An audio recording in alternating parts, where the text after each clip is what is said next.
Pop obviously feels like the outcome of last night's game would have gone differently if Kawhi Leonard was on the floor. Do you feel the same way? Yeah, I do. They'd have lost by 20 instead of losing by 36. This series is over. The Warriors are going to win in four. Um, what hurt the Warriors in game one was the long layoff and the rust.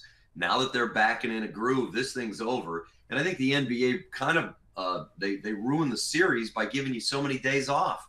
You look at the NHL where they're really given some physicality. They play every other day. You get into a rhythm as a fan. You get into a rhythm as a player. In the NBA, you played on Sunday virtually in the morning out here. I know it was 3:30 by you guys. Virtually morning time here. Then you play Tuesday night. Now I got to wait till Saturday for another game. That's ridiculous. But I do think, Alexa, I know it might sound like I'm a fanboy, or there's a new phrase, right? There's a new phrase other than fanboy now that some of the people are using. I don't know what it is though. You're like a stalker fan. Does anyone know the phrase? Someone there's got to know. I don't. Oh yeah, there's a new phrase. I guess it's in a rap song, but I don't know what that phrase is. But I hate to sound like a fanboy, but yeah, if Kawhi played last night, it would have been a 20-point Warrior win. They're back to being the Warriors who we think they're going to be. Jim, I just call them all Band-Aids from the movie Almost Famous, where she goes, "I'm not a groupie, I'm a Band-Aid." Yeah. I like that. That's a good one. I'll steal your verbiage. I'm not against stealing other people's work. There you Cameron go. Crow's verbiage, I guess. Wow, who's Cameron Crowe? Who's Cameron Crowe? Yeah. Getting back to that point about the time down, and it is, as far as hockey is concerned. I mean, look, Charles Barkley, he was spot on when he was saying that the Stanley Cup playoffs are much more exciting to watch than the NBA playoffs. Now, we hope that changes with the Cavaliers and the Warriors Part 3, but to your point, we may have to wait another 9 days because I certainly see a Warriors sweep. I wouldn't be surprised to see a Cavaliers sweep of the Celtics, maybe a 5-game series. That's as far as I see that series going, but we're going to have a lengthy, more than a week off between the series, between the conference finals and the NBA finals. How good can that be for the NBA? Yeah, this isn't the NFL where you physically do need a little bit of time to get yourself ready for something. This is the NBA. And Charles Barkley was absolutely correct.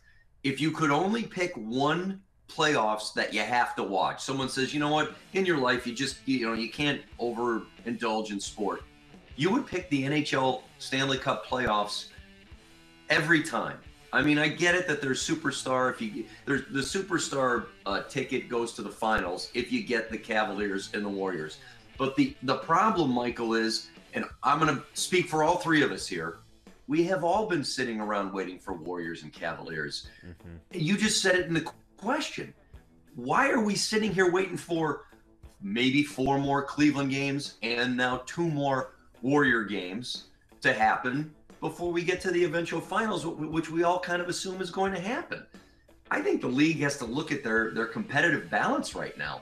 There's this belief in the NBA that you're supposed to tear your roster down to the studs and then be bad for a lot of time and then start to ramp back up to be good. The Los Angeles Lakers, one of the flagship teams in the entire NBA, has stunk on ice for 4 years to get the number 2 pick or the number 3 pick or be in the running to get the number 1 pick. And you know what? They're going to get a number 2 pick next year, and they're going to stink on ice again. I'm telling you, I think that there are too many teams that are buying into the you got to stink to get good.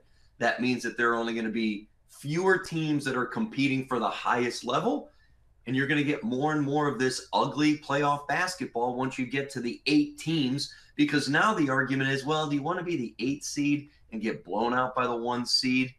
You know what? You're supposed to compete in sports. That's why we like watching them.